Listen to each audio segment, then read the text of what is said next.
Hi there, and welcome to our Wheel and Anchor webinar, Cape Verde Explorer. This webinar is going to cover our upcoming trip to this incredible archipelago located off the coast of Africa in the mid-Atlantic. Not many people know about this destination, but there are a lot of reasons to come along and visit it. So I'm going to be telling you a little bit about what to expect on this trip, the highlight of which, of course, is our cruise around these islands in a wonderful 49 passenger motor yacht. So for those of you who are regular Wheel and Anchor members, you may want to skip the next part of the webinar, the introduction to Wheel and Anchor, and you can do that by scrolling down below the description in the YouTube page, and you'll find the chapters and you can jump forward to the map and the day-by-day itinerary. But if you're new to Wheel and Anchor webinars, I encourage you to hear a little bit about who we are and what makes us different. Here at Wheel and Anchor, we are a community of like-minded Canadians who appreciate a different and a more authentic approach to travel. We welcome anyone to our community who understands that most organized travel has been kind of a canned experience. It's if you want to be herded around from one place to another on a hectic schedule every minute of a trip, then we're probably not for you. But if you're the type of person who appreciates the camaraderie that arises from traveling with like-minded people, and having freedom and time in the itinerary to explore on your own, then you've certainly come to the right place. For those who are part of our community, we have a couple of objectives in mind. Specifically, that's to become well-traveled and well-connected. You may already be well-traveled. Many of our members are, but we're not just talking about ticking off boxes on a bucket list, which is not to say that there's anything wrong with having a bucket list. Every traveler certainly has a list of destinations around the world that they'd like to visit someday. We all have a kind of a list of in one form or another, but I'm talking about the approach to travel that keeps your curiosity alive and your sense of adventure. By taking part in experiences that change your perspective on how you see the world and diving in to local cultures at another level, you get a completely different benefit than just participating in an ordinary type of trip. You have the opportunity to have what we call those aha moments that give you a deeper understanding of what's going on in the places that we visit. We all know someone who's well traveled, and there's a certain wisdom about that person that it's like almost like they know something that you don't. And this is what we mean when we say well traveled. And as far as being well connected, well, ultimately it boils down to making friends that you'll actually want to stay in touch with, or at the very least have the pleasure of traveling with on another trip. And that's part of the beauty of Wheel and Anchor is that many of our members often know each other from past trips. And by having this crew of sort of fellow travel enthusiasts, it means you always have someone to talk about travel with. And I always find that interesting on our trips, even when we're on the first day of a new itinerary, often the conversation stems around where we've been or where we're planning to go next. It's really quite funny. But talking about travel and having those connections creates real and meaningful connections because there's always memories, stories to share. What's better than talking about travel? If you're, of course, a traveler. By being well connected, I also mean having time to talk to the people in the places that we visit. And I don't just mean the fellow participants on the trip or your guide or your host, but I'm talking about meeting the people along the way in the towns, villages, and cities that we visit. As you can probably well imagine, there's a lot of work involved in delivering on this promise. And we have a great team of professionals here at Wheel and Anchor that are committed to doing just that. First of all, let me introduce myself. My name is Gordon Dreger. I'm the founder of Wheel and Anchor. I'm the curator of all of the trips that we have on offer in our community. And I've been organizing tours for Canadians for the better part of 35 years to pretty much all parts of the globe. But of course, I rely on a wonderful team of people, and the person that's most important for you to know is our lead trip specialist, Paula Zarnik, also a longtime veteran of the travel industry, and she will be the one that is likely your first point of contact when you email our office or when you give us a call. She'll be able to be the one that's able to answer your questions and make sure you have what you need to know to consider joining us on one of our trips. The plan for our webinar today is quite simple. You've found your way here because perhaps you've stumbled across our website online or through social media, or maybe a friend referred you to our community. Regardless of how you found yourself here, your job is to simply listen along and follow along as I take you on a digital journey around Cape Verde in the hopes that it gives you a greater understanding of what these islands have to offer and why you might consider joining us on this trip. As I always do, let me give you a little geographic overview of what we're talking about. And if you haven't already Googled Cape Verde by now, you can look at the little inset map that we have here on our presentation, and you'll see that the islands are located off of the coast of Western Africa, specifically off of Mauritania and Senegal. There's actually 10 islands in this archipelago, and on our cruise, we are going to be visiting 6 of them, as well as spending a couple of days on one of the most popular islands, the island of Sal, which will be the starting and ending point for this adventure. Before we jump into the day-by-day itinerary, let me say a few words about Cape Verde, or better known as Cabo Verde, the Portuguese name for the island, since this was a Portuguese colony. And in fact, it was discovered by Portuguese explorers back in the middle part of the 15th century. The islands previous to that were uninhabited, which is kind of refreshing considering colonialism kind of came in and dominated a lot of other places throughout Africa. These islands became the first European settlement in the tropics, actually.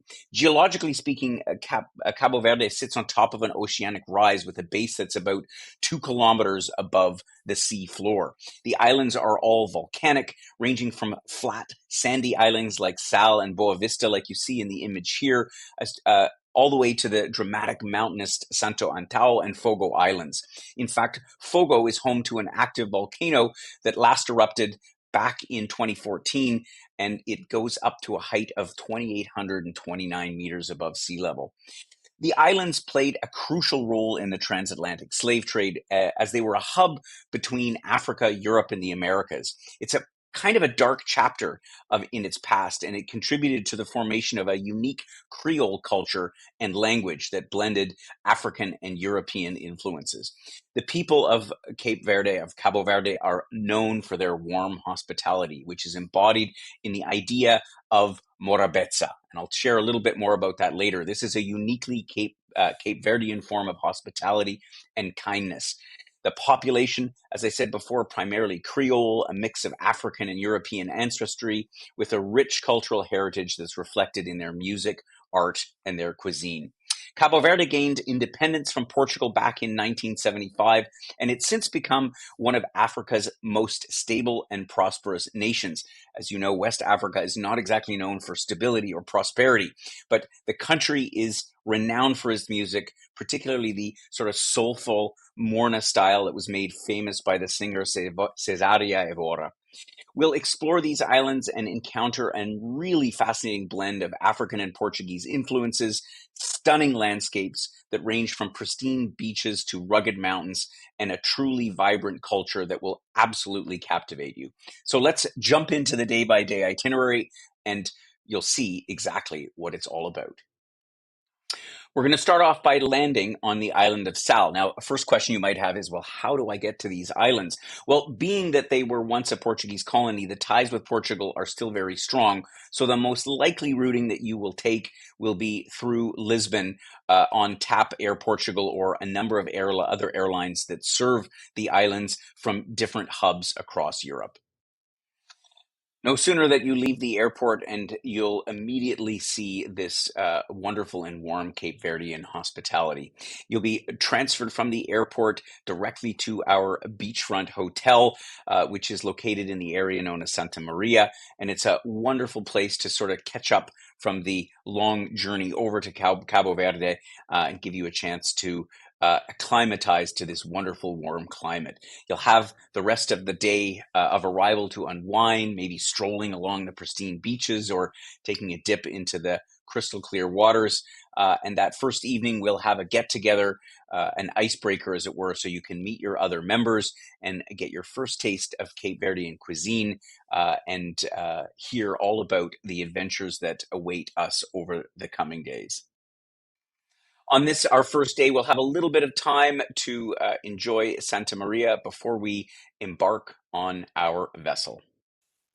You might want to just stroll along and explore some of the beautiful beaches that the island of Sal is so well known for. Or if you're a little more adventurous that morning, you could head over to Black Beach, where you can see the striking contrast of the black volcanic sand against the turquoise sea. It's really beautiful. You might even spot some sea turtles over there. If you're a nature enthusiast, there's also the opportunity to make a trip over to the Rivera Botanical Gardens, which is quite a lush oasis amidst the very arid landscape. Later on that afternoon, we'll head off to the port of Palmera, where we will meet our vessel, the Harmony V. The Harmony V is a Greek flagged mega yacht, part of a family of yachts that we've used on other programs in different parts of the world. She's 55 meters in length and really well designed to provide both comfort and intimacy as we cruise around the archipelago of Cabo Verde. She holds just 49 guests. So it really is sort of a boutique cruising experience. There's actually a crew to guest ratio of 1 to 2. So there's wonderful service from the onboard staff. Of course, the ship is certified to all international standards.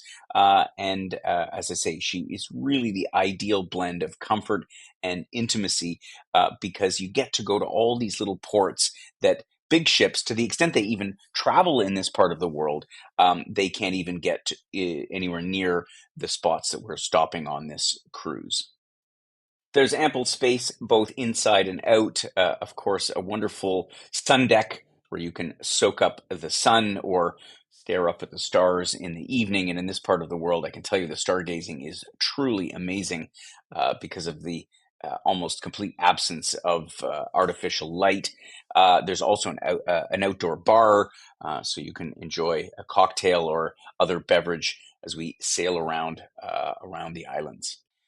Inside, of course, in case of inclement weather when you don't otherwise want to be outside, which is unlikely on this itinerary, but nevertheless, there's a wonderful and spacious main lounge, which has got lovely decor. It's a great place to gather with both your fellow Wheel and Anchor members on this trip, as well as others that will be enjoying the cruise with us.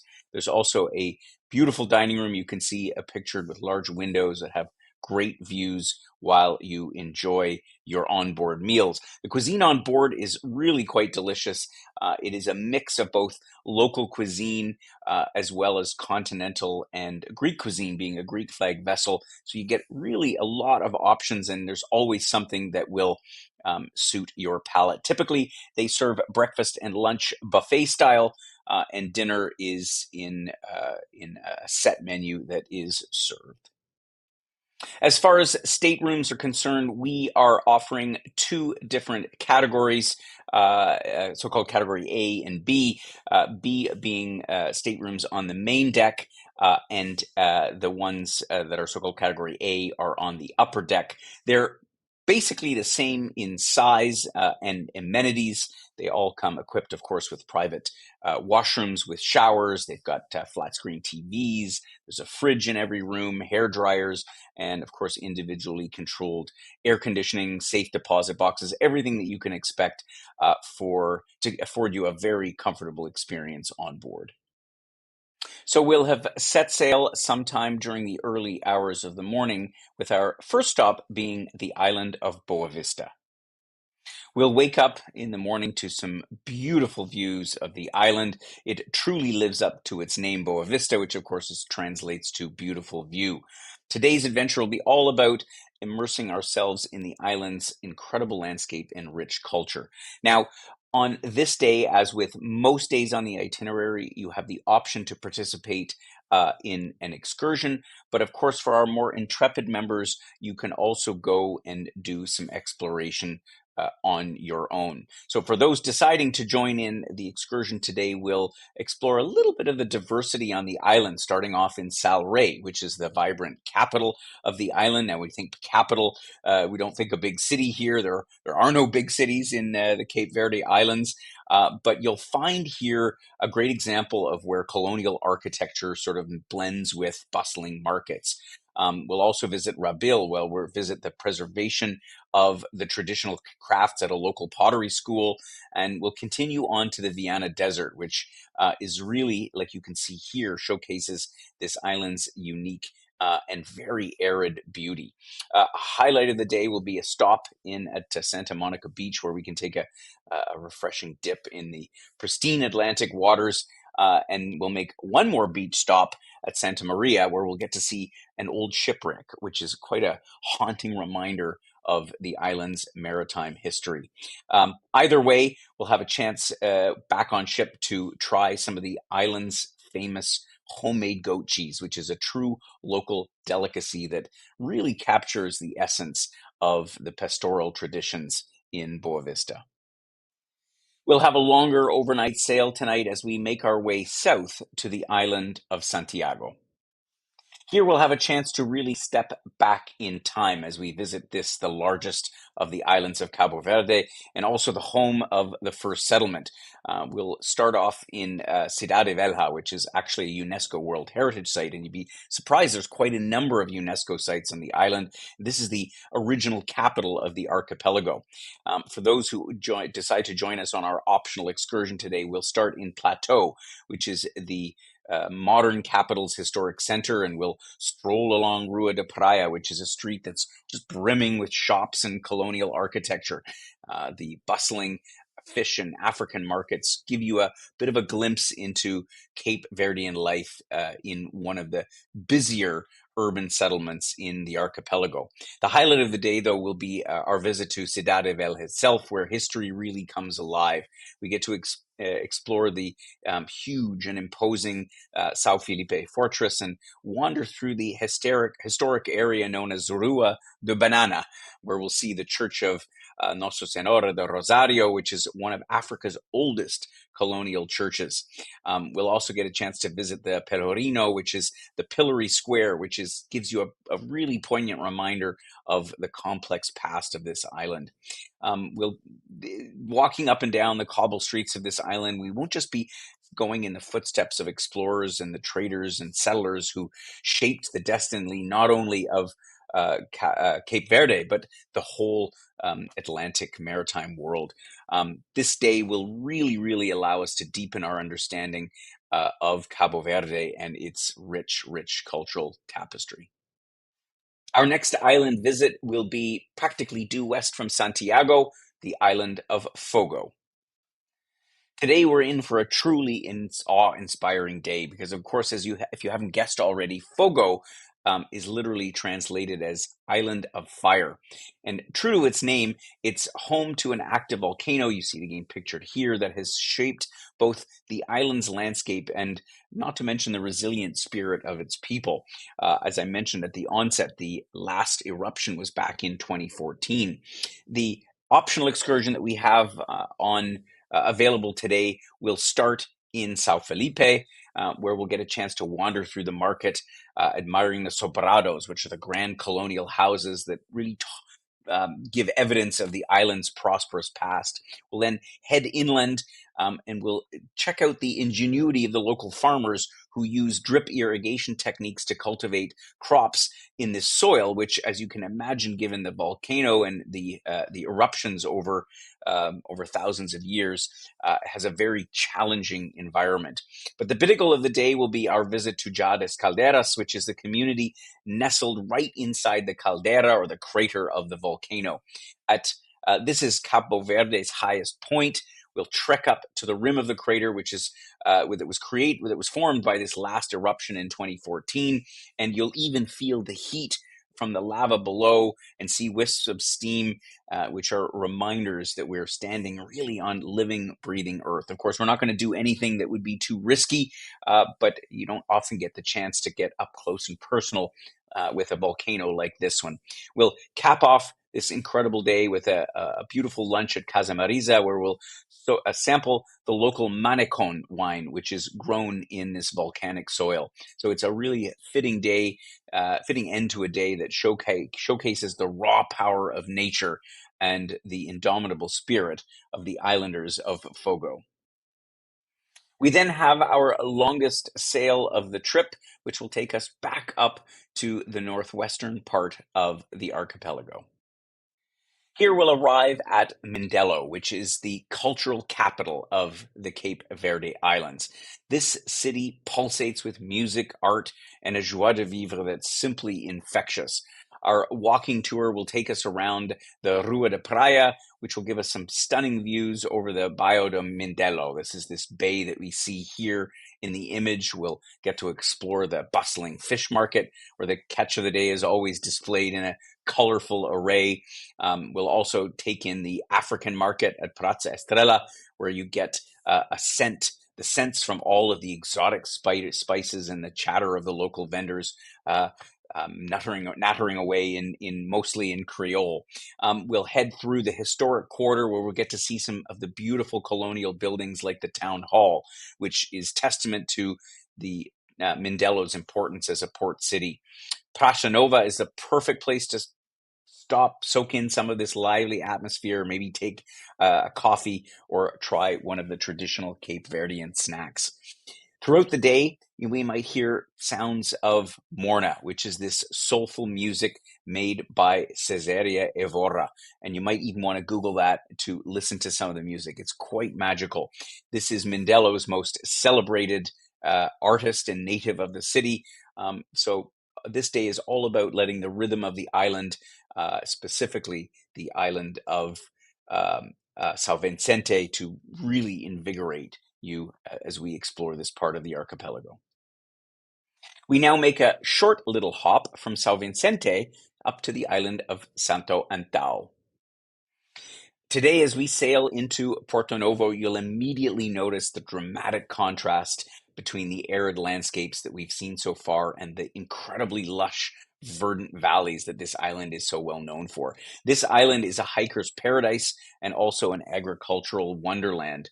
Despite the generally arid climate of the archipelago, this island of Santo Antão receives enough rainfall to support thriving crops, which include sugarcane, coffee, and various tropical fruits. In fact, the produce here is exported and used on most of the other islands in the archipelago. Our day begins with a drive along the coastal road to the Cidade das Pombas. The road is carved right into the cliffs and offers some incredible views over the Atlantic. It's really a testament to human engineering and determination, particularly when you consider the remoteness of this island. We'll see terraced fields that cling to steep mountainsides, and we'll enter the Paul Valley, where you'll be truly amazed by the lush green oasis that's often compared to like a lost world. The valley is in fact so fertile that locals joke that you can even hear the plants growing. And here we'll have a chance to visit a sugarcane plantation and stop at a local distillery to sample grok, which is Cape Verde's traditional rum. In fact, grok has been produced in Cape Verde since the 16th century, and it played a really important role in the island's economy during those colonial times. We'll continue along to Porto del Sol, which is a charming fishing village perched on the island's northern tip. We'll see some colorful fishing boats that dot the harbor, which are the lifeblood still for many of the local families. We'll have lunch in a little town called Ribeira Grande, where we'll take the mountain road then back to Porto Novo, where we start. And this route will give you some stunning views over the Ribeira da Torre and Agua das Calderas, which are some of the formations on the island. Your cameras will be kept busy today as you try to take in this incredible and vast and lush island. This island, as I say, really showcases the diverse beauty that the archipelago has. Because this island has so much to see and is so different from most of the other islands, we stay another night on Santo Antão, but we're going to be visiting the southwestern part of the island. As a reminder, all of the islands of Cape Verde are of volcanic origin. And in fact, they were formed by a so-called hotspot, which is a region where the African plate moves over a hotspot in the Earth's mantle. So our journey today will actually take us through a very different landscape to what we saw on our first day on Santo Antão, which is a moonscape of black volcanic rock, which is punctuated by all these little villages. These little communities are really a testament to the adaptability of the locals who thrive in what would otherwise seem like a completely inhospitable environment.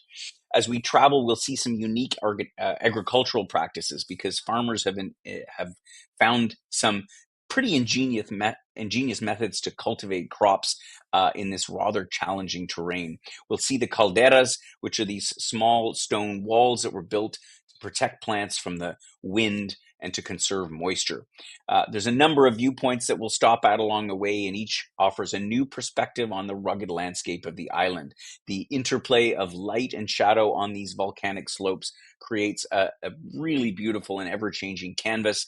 So once again, this is going to be photographer's delight this day. One of the highlights, though, for foodies, we have a lot on our trip, will be to visit a local cheese producer because Santo Antão is known for its goat cheese. We mentioned it on one of the earlier days, and we'll have the opportunity to taste some that is freshly made. The unique flavor of the goat cheese here is influenced by the volcanic soil, as well as these aromatic herbs that grow in this very different terroir.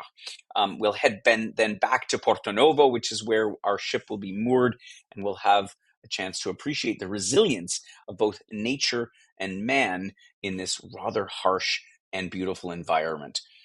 From here, our ship will make its way back to Sal, where we started our journey. Upon arriving, we'll have to say goodbye to our ship, but we've got a couple of more days for you on this fascinating island. Once again, we're back in the more traditional arid landscape that we found on many of the islands of Cape Verde. Sal means salt, of course, in Portuguese, and this comes from the island's salt mines, which were once the primary industry here. You'll have a chance to explore a bit of Santa Maria at your own pace. You might want to, again, stroll along those beaches. They are truly beautiful, but you might also look out and watch the kite surfers because this is a kite surfing mecca, having some steady winds coming off the Atlantic. For those that are interested in local culture, there's a chance to visit the Mercado Municipal, the local market in the town of Santa Maria, where you'll find a whole range of local products from fish to traditional crafts. Great time to do that last minute shopping. And you'll have a chance to practice your Creole phrases that you'll have learned perhaps from the ship's crew. And just an interesting tidbit that even though that Portuguese is still the official language of the island, most Cape Verdeans actually speak Creole, which is, or actually Crioulo, which is a Creole language that has influences from both African and Portuguese. Each island, as you can imagine, has its own dialect, which gives each of them quite a unique character. As the day winds down, we'll have a little sunset cocktail on the beach at one of the terrific bars that they have there, a ponche, which is similar to poncha if you have visited Madeira before, perhaps with us. And this is a traditional drink that's made with this grog, the local rum, honey, and lime. Great way to toast our wonderful journey. We've got one more full day to take in some of the highlights of Sal before we wrap up. And despite everything we've seen, this may be one of the best days yet. We'll head out from our beachfront hotel, which is right on this stunning beach at Santa Maria, but we're going to head over to Baía das Tubarões, or otherwise known as Shark Bay. It's full of lemon sharks, and you can swim in the water because they're actually harmless to humans. We can walk alongside or swim in the shallow waters, and it's truly an amazing experience. From there, it's over to Pedra de Lume, which is an ancient volcanic crater that is now filled with salt water, and the saline level of the water is so high that you can float in it effortlessly, just like in the Dead Sea. So As you float in the waters, you'll realize that salt production was once a mainstay of the economic activity here on the island of Sal. The highlight of our day, though, will be a lunch with Mama Elsa. Like many Cape Verdeans, Mama Elsa embodies the spirit of Morabeza. I mentioned this at the beginning of the webinar. This is this uniquely Cape Verdean concept that encompasses hospitality, warmth, and kindness. She's going to prepare a traditional meal for us and share some stories of island life, which will give us a totally different and very personal insight into Cape Verdean culture. But that's not all for food. We're going to have one last farewell dinner tonight at a celebrated restaurant in the town of Santa Maria, and we will reflect back on all of the incredible landscapes, the amazing people, the beautiful coastline and sea that we'll have witnessed over the past days in this incredible archipelago off the coast of West Africa. And of course, as always, we'll bring you back to the airport as you wave farewell to this beautiful island for your return flight home.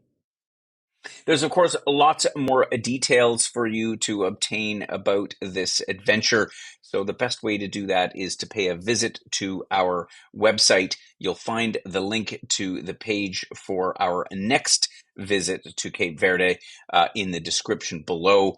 There you can review the overview of the program as well as download our detailed trip itinerary, which has all of the specifics that I mentioned today, and so you can review that. And we also have, in addition, a trip-specific reference guide that is kind of like the FAQ and addresses some of the logistical questions that you might have about visiting Cape Verde with us.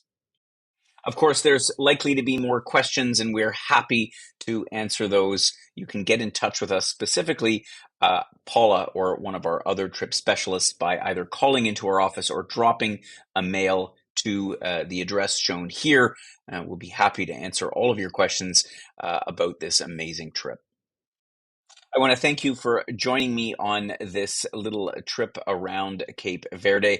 I hope that's inspired you to consider joining on this very unique voyage to a part of the world that, again, not many people, particularly not many people from Canada, get a chance to visit. If you like our webinars and would like to be alerted as soon as new ones come up, you can subscribe to our YouTube channel by clicking on, of course, the subscribe button below. Otherwise, if you're not already a member of our community, you can get our weekly newsletter with interesting stories and some perspectives from me about the world of travel, as well as the latest of our trips being released. Thanks again, and have yourself a great day.